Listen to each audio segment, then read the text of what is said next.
Welcome back on the AM show. Of course, we delve into the big stories now, and later on some of these, we'll be hitting the streets as well on our citizens' microphone to give you the microphone, a voice to share with us what you think. But let's kickstart the conversation with the LGBTQI plus bill. There have been mixed reactions to Parliament's passage of that bill.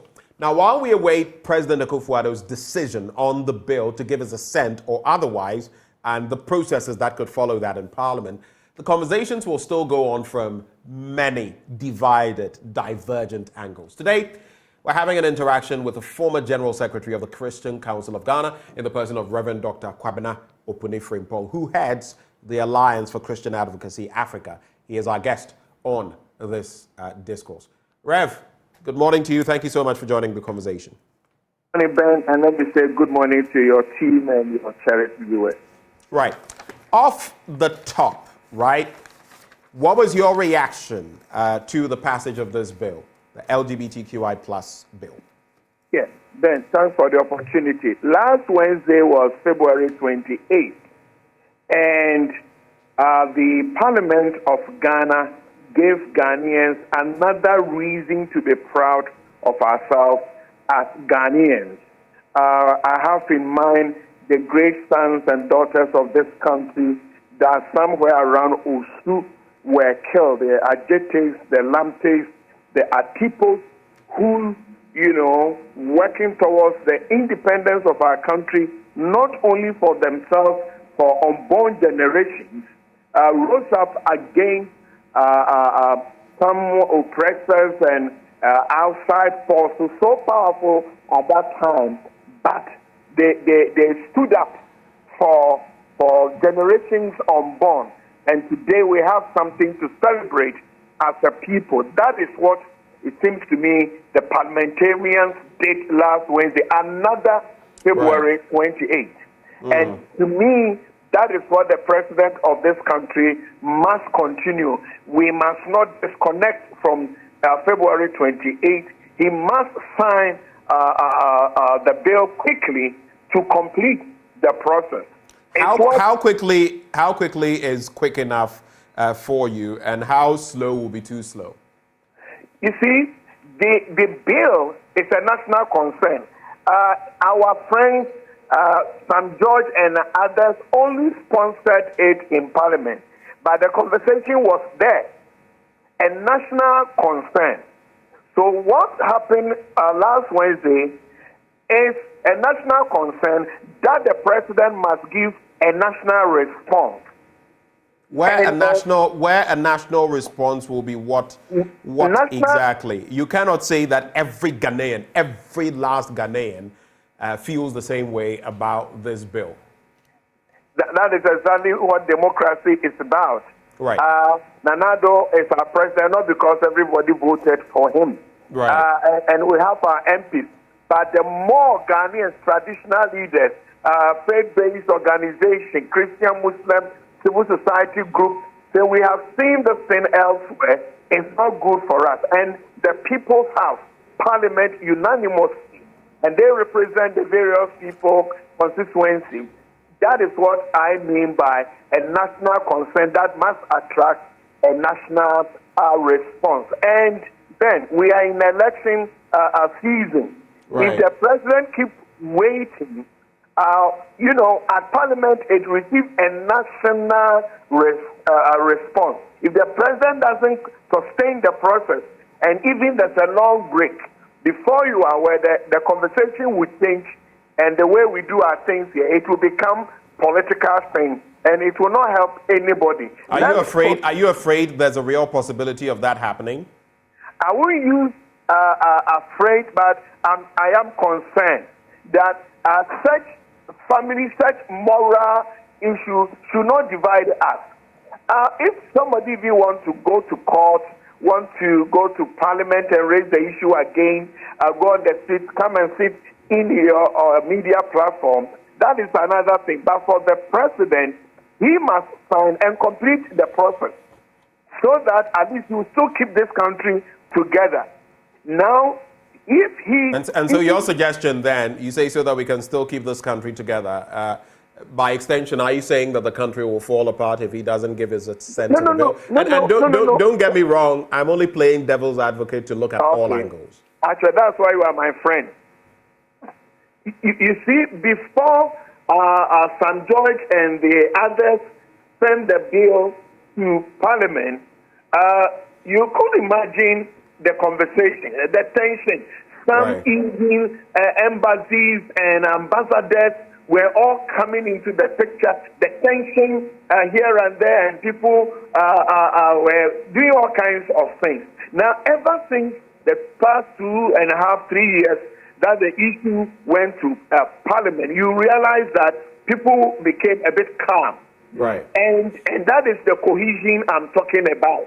Not everybody agree, but there's some level of cohesion.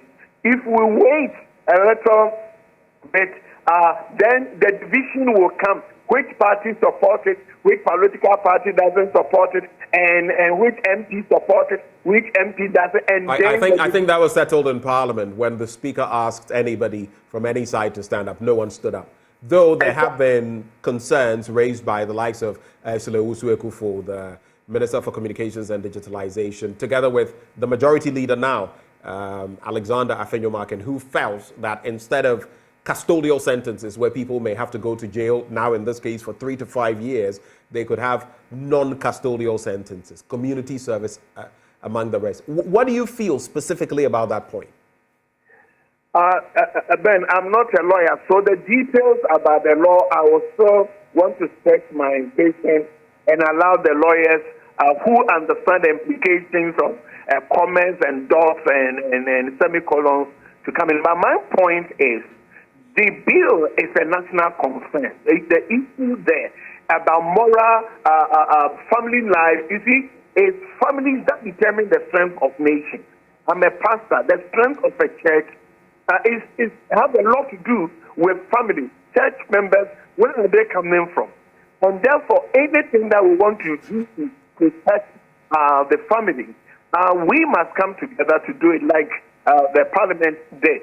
But if other people have issues, that is what democracy is all about. The cameras are still there. But now the president must put us together and sign this quickly. But other people who want to raise the issue, going to court, challenge it here and there, going back to Parliament, then the process can continue.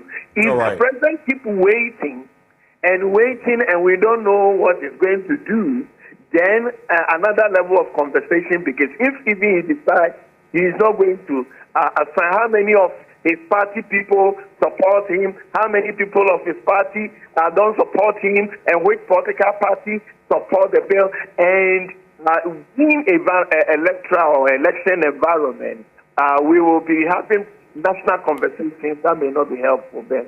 Right. Let me just run you through some of what has come to the fore from different states and organizations on the back of this. The United States Department of State says the bill threatens fundamental freedoms such as speech, press, and assembly for all Ghanaians, particularly those identifying as parts of that group. Criminalizing LGBTQI plus individuals and those who do not report them undermines societal rights as a whole. The United States supports calls for a review of the bill's constitutionality. That means they are looking at the constitutionality, saying that it doesn't hold constitutional merit. I don't know whether that will have to go to the courts to safeguard the rights of all individuals in Ghana. UNAID says the bill has not yet become law, but its potential enactment would impact everyone in Ghana. They say Ghana has a reputation as a stable country upholding the rule of law and its commitment to human rights principles, including equality and non-discrimination. And here it gets interesting. They say, if the bill becomes law, it could fuel fear, hatred, and violence against LGBTQI plus citizens, impede access to essential services, and hinder Ghana's development progress, including efforts to combat HIV/AIDS. Rightify Ghana goes along the same lines, talking about freedom of speech, expression, privacy, association, and assembly. How do you react to all of these? Some have said that there could even be the consequences of some of our statesmen and women, so to speak, not being able to travel to certain places on the back of that. What do you make of it?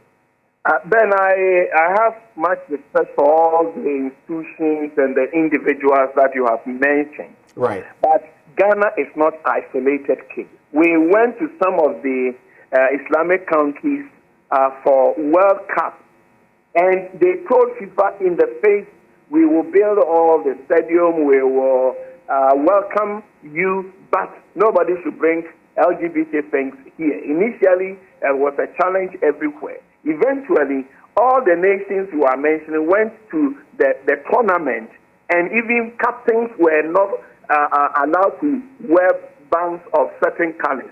And they had a very successful tournament. They all watched them. Recently, the Prime Minister of the UK said publicly, man is a man, a woman is a woman cannot be a man. He got a lot of backlash for that, but he said it anyway. What did they do to him? And even he used a word that I'm reluctant to repeat on your platform. UK. What did all the bodies you mentioned, what did they tell the Prime Minister? There are still people in the US. They should not give us, we need them. They have been one of our best partners. But this bill is a Ghanaian bill. We are not preparing a law for US or any other country. As of now, recently, the Pope came out with the situation. African bishop said, Pope, Father, sorry, we can't do this. Cardinal Archbishop of Canterbury raised this issue for Anglican bishops. They said no. What have they done to all these Americans that are saying trans women cannot enter into bathrooms of women? Sporting activities. Trans women cannot join sporting activities of women in U.S. in some states. Right. What have they done? Can they travel or they can't travel? Why do you leave all these people and come to us? They did that to Uganda. The Prime Minister was denied visa. But your own people are traveling everywhere in states where trans people are not allowed to enter into women's bathrooms. So we love them, we respect them, but we are doing what is good for us. And that democratic journey, they must allow us to do what is good for us. In our country, they say, these things may not help us. And for the sake of democracy, the sake of our national sovereignty, somebody must not threaten us with aid. At least our president is saying that we must build Ghana beyond aid. And maybe this was the time then. All right. The president is saying we must build a Ghana beyond aid, and maybe this is the time and the opportunity. Rev, thank you so much for joining the conversation. Rev.Dr.Opuni-Frimpong heads the Alliance for Christian Advocacy Africa, and he's also been General Secretary of the Christian Council of Ghana. But move.